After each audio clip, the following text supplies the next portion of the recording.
হযরত ওমর বিন আব্দুল আজিজ রাহমাতুল্লাহি আলাইহি যিনি সাহাবী না, হযরত ওমর ইবনে আব্দুল আজিজ রাহমাতুল্লাহি আলাইহি যখন খেলাফত পেলেন, যখন রাজা হলেন, বাদশাহ হলেন, প্রেসিডেন্ট হলেন, হযরত ওমর বিন আব্দুল আজিজ রাহমাতুল্লাহি আলাইহি প্রেসিডেন্ট হওয়ার আগে তিনি অনেক শান শৌকতের সাথে রাস্তায় চলাচল করতেন। অনেক দামি দামি পাঞ্জাবি, জুব্বা, অনেক দামি দামি জামা কাপড় সে পরিধান করতেন। তিনি এমন আতর ঘ্রাণ, এমন সুঘ্রাণ, এমন আতর তিনি ব্যবহার করতেন। তিনি যে রাস্তা দিয়ে যেতেন, তিনি সেই রাস্তা দিয়ে যাওয়ার পরেও কিছুক্ষণ পর্যন্ত, কয়েক ঘন্টা বা কিছুক্ষণ সময় সেই রাস্তা দিয়ে ঘ্রাণ পাওয়া যেত। সকলে বলুন সুবহানাল্লাহ।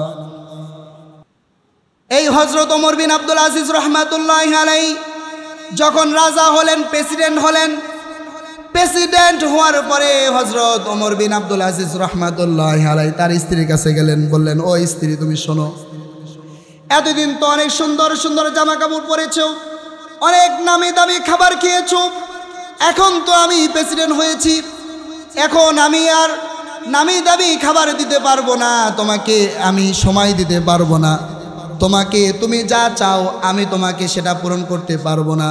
তুমি চাইলে তোমাকে এখন আমি এখতিয়ার দিচ্ছি, তুমি যদি এত কষ্ট করে এখন না থাকতে পারো, তুমি চাইলেও আমার কাছ থেকে তুমি চলে যেতে পারো, আমি তোমাকে মুক্ত করে দিব।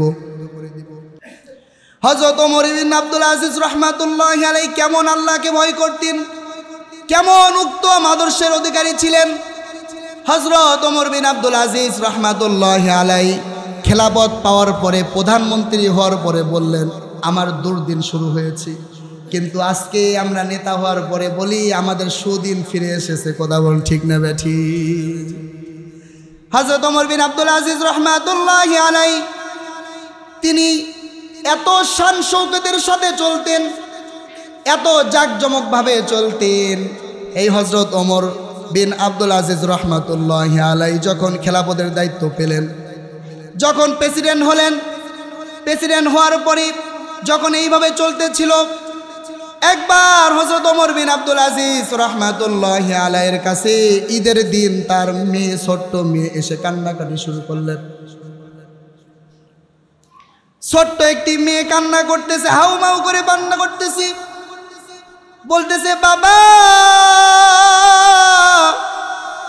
ও বাবা, আমি তো প্রেসিডেন্টের মেয়ে, আজকে ঈদের দিন আমার বন্ধু বান্ধব, পাড়া প্রতিবেশী যারা আছে সকলে নতুন নতুন জামা কিনেছি, সকলেই নতুন নতুন জামা পরিধান করে ঘুরতেছি।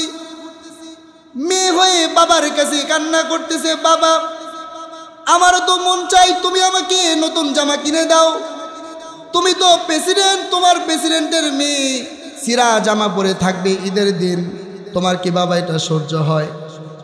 পৃথিবীর সকল বাবা সবার কান্না সহ্য করতে পারি, পৃথিবীর সকল বাবা সব কষ্ট সহ্য করতে পারে, কিন্তু কোনো বাবার কাছে যদি তার মেয়ে এসে যদি কান্না করে, পৃথিবীর কোনো বাবা এই মেয়ের কান্না সহ্য করতে পারে না।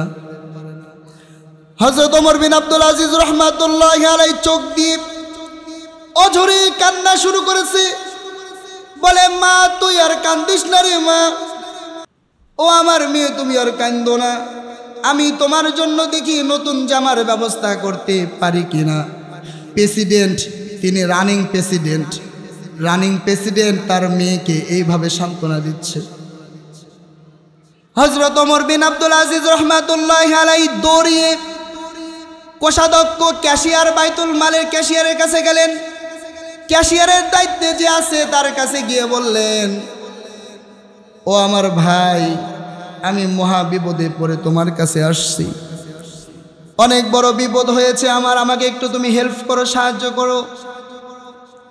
ক্যাশিয়ার একজন প্রেসিডেন্ট, প্রধানমন্ত্রী, সে এসে ক্যাশিয়ারের কাছে, সামান্য একটি কর্মকর্তার কাছে এভাবে এসে আকুতি মিনতি করতেছে।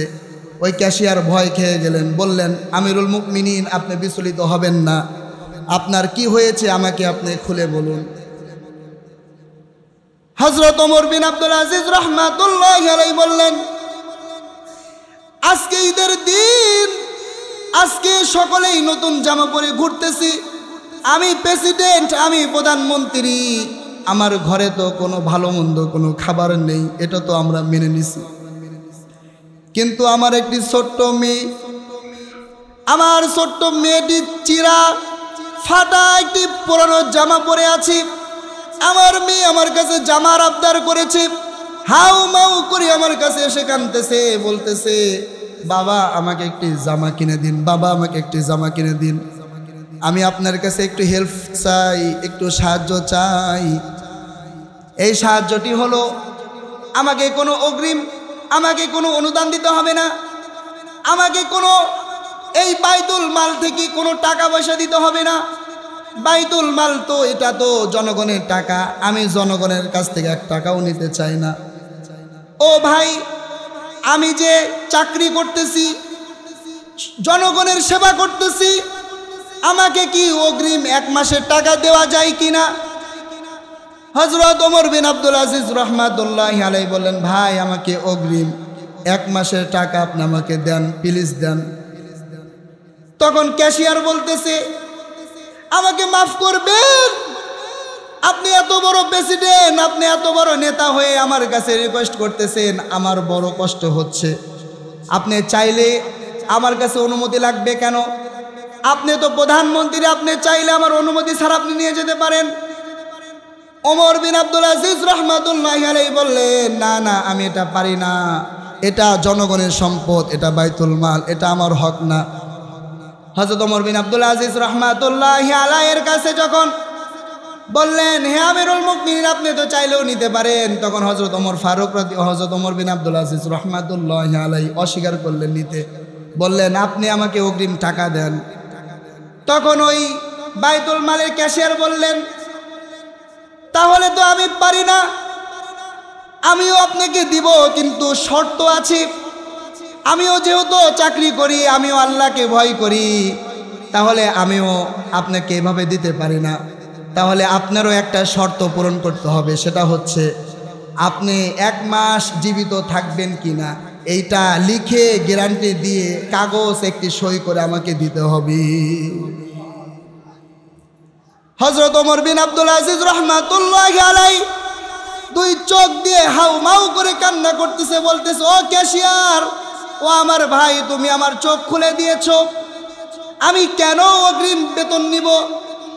কারণ আমি 1 মাস তো দূরের কথা, 1 সপ্তাহ তো দূরের কথা, আমি 1 সেকেন্ড বাঁচবো কিনা কোনো গ্যারান্টি নাই, আমি তো মরে যেতে পারি। ও ভাই, তোমার চোখ খুলে দিয়েছো, আমি অগ্রিম টাকা নিব না। হযরত ওমর বিন আব্দুল আজিজ দৌড়িয়ে তার সেই সন্তানের কাছে গেলেন, বিবির কাছে গেলেন, বললেন, ও আমার বিবি, ও আমার মেয়ে, তোমরা শোনো, তোমরা একটু ধৈর্য ধারণ করো, আমাদের একসাথে আমরা জান্নাতে গিয়ে মজা করব। সকলে বলুন সুবহানাল্লাহ। এমন নেতা হযরত ওমর বিন আব্দুল আজিজ রাহমাতুল্লাহি আলাইহি ছিলেন। সকলে বলুন সুবহানাল্লাহ। এজন্য আল্লাহ রাব্বুল আলামিন সূরা আহজাবের 21 নম্বর আয়াতে বললেন, লাকাদ কানা লাকুম ফি রাসূলিল্লাহি উসওয়াতুন হাসানা। আল্লাহ রাব্বুল আলামিন সূরা আহজাবের 21 নম্বর আয়াতে বললেন, তোমাদের জন্য রাসূলুল্লাহ সাল্লাল্লাহু আলাইহি ওয়াসাল্লামের জীবনের মধ্যে রয়েছে উত্তম আদর্শ। সকলে বলুন সুবহানাল্লাহ।